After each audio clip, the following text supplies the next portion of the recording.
कि crime free Bharat के model के तहत भारतवासियों को अपनी रिपोर्ट लिखाने के लिए थाना नहीं जाना होगा।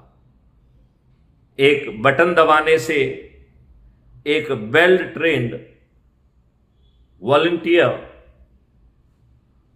संबंधित के घर पहुंचेगा और आज की तुलना में 1000 गुना ज्यादा बेहतर एफआईआर विथ करोबरेटरी एविडेंस के साथ रजिस्टर किया जाना संभव होगा।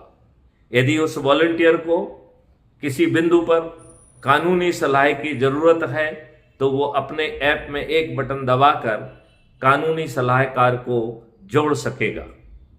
यदि उसे भाषा की प्रॉब्लम है तो एक बटन दबाकर संबंधित भाषा का इंटरप्रेटर उपलब्ध हो सकेगा। उसके डिवाइस में ही ऐसे, उसके मोबाइल में ही ऐसे डिवाइस फिट किए जा सकेंगे जिससे 3D में घायों और चोटों का मेजरमेंट संभव हो सकेगा।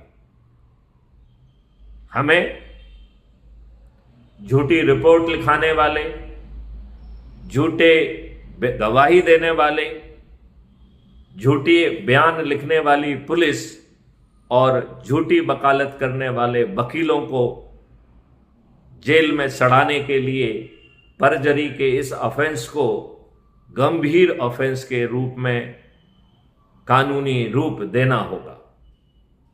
21 टेक्नोलॉजी के साथ हमारी पुलिस उन अकाट साक्ष्यों को संग्रहित कर पाएगी जो आज वो सोचने की भी शक्ति नहीं रखती है।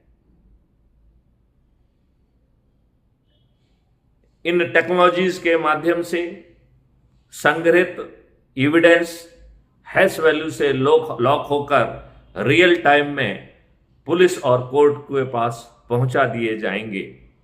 इस प्रकार डीप फेक जैसी टेक्नोलॉजी भी कुछ गड़बड़ी नहीं कर पाएगी।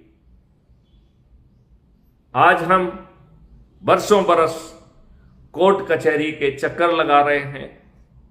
हमारी जनता को कदम कदम पर अपमान सहना पड़ता है, कदम कदम पर उसका शोषण होता है, उसे वकीलों को फीस देना होती है, उसे कोर्ट की फीस देना होती है, उसे वकीलों और कोर्ट के जजेस के अपमानजनक शब्द